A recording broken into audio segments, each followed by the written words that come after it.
you two have your own stories about how you made a reference to it a second ago, how you used to approach this issue until injury and just the realities of that kind of dedication caught up with you. Can you talk a little bit about that?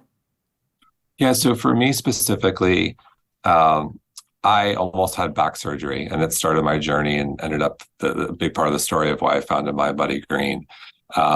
I had an old college basketball injury, and I was running another startup that wasn't doing so well, and I flew over 100,000 miles domestic in 1 year. You can't see from the camera, or listeners can't tell, I'm 6'7". So me in a coach seat is not good for me or the person in front of me.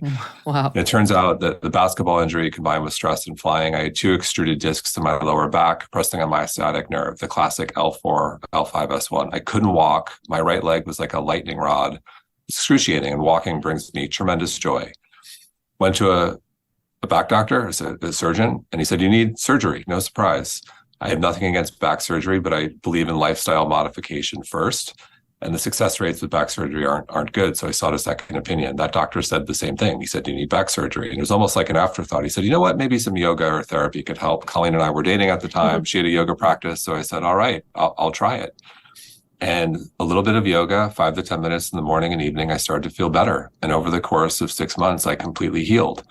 And the yoga was a big part of it. It wasn't the only part. I changed my diet. I went from a guy who consumed way too much meat and alcohol, so much so my face is on the wall of the Palm Steakhouse in Midtown Manhattan next to Joe Namath and Adam Sandler.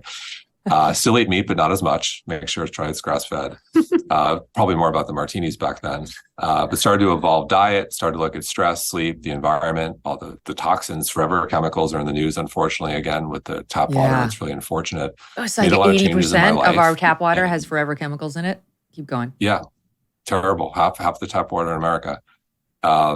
And it was very clear to me that true well-being was this blend of mental, physical, spiritual, emotional, and environmental well-being. They were all connected. One word, mind, body, green. And so that was a big part of my healing journey. And it's evolved to my focus is on longevity today. I'm 48 years old. Men in my family have a terrible track record here. My father died of heart disease at 47. Both grandfathers died early as well. One 49 heart disease, the other 44 cancer. And so we have 2 little girls, age 6 and 4. I want to be around for a long time. And this is my passion. And what's been so exciting about the science is so much of it points to practices, protocols, and modifications that are low cost or zero cost and require minimal time and effort. Amen. And that's exciting because the big objection to our world, the health and wellness world, is I don't have the time, I don't have the resources. Well, there's good news. There's so much you can do if you have minimal time or minimal resources. And it doesn't have to be as complicated as you think it is. You know, you say like, oh, eat keto. It's like, oh my God, my eyes glaze over. I don't know how to do that. I don't know if I have the time to even find out. So you have practical recommendations along this front. I want to tell you something. I wanted to tell the audience this and I just haven't had the chance, but my back was really starting to hurt me recently because thanks to my exercise class, it turns out I may have been overdoing it a little. And so I said to Abby, my assistant, I'm like, can you get me in to see this guy? Because my primary care physician gave me a name. Well, it's a long story, but the long story short is it took me about 45 minutes into the visit to realize I was at a chiropractor. I thought I was going to see an orthopedic doctor. I'm like, oh, you're a chiropractor? I'm at a chiropractor's office? Okay, great. Anyway, I don't need surgery. I have a disc that's kind of getting pushed back, you know, but it's not like out and it could get pushed back in. And he was explaining to me that the devil in back care is this: rounded shoulders forward, how so many office people sit every day, right? And he said, you need to sit, you know, shoulders back.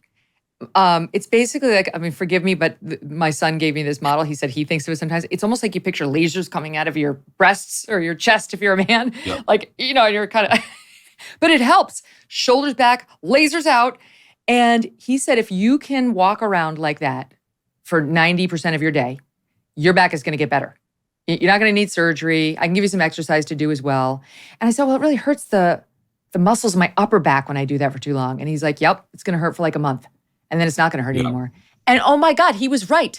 The upper back no longer hurts when I'm sitting up perfectly with great posture.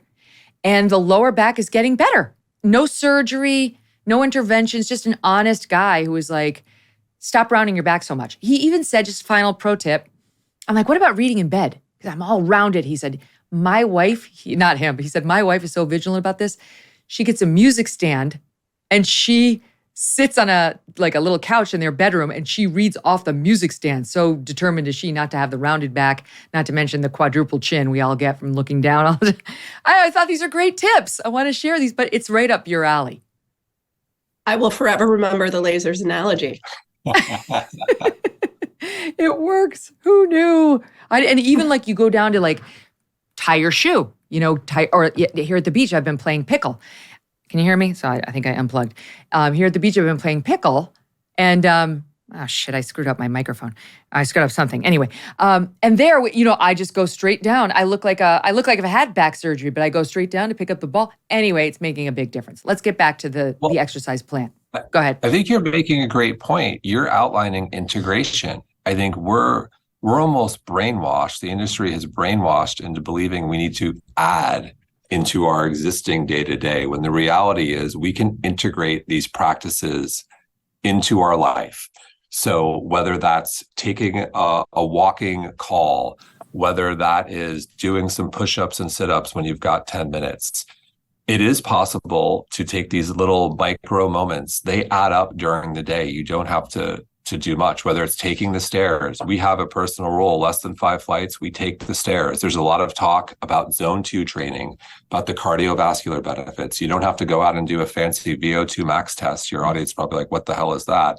To get an understanding of how to get in zone 2. Zone 2 is essentially being able to hold a conversation, but being slightly out of breath.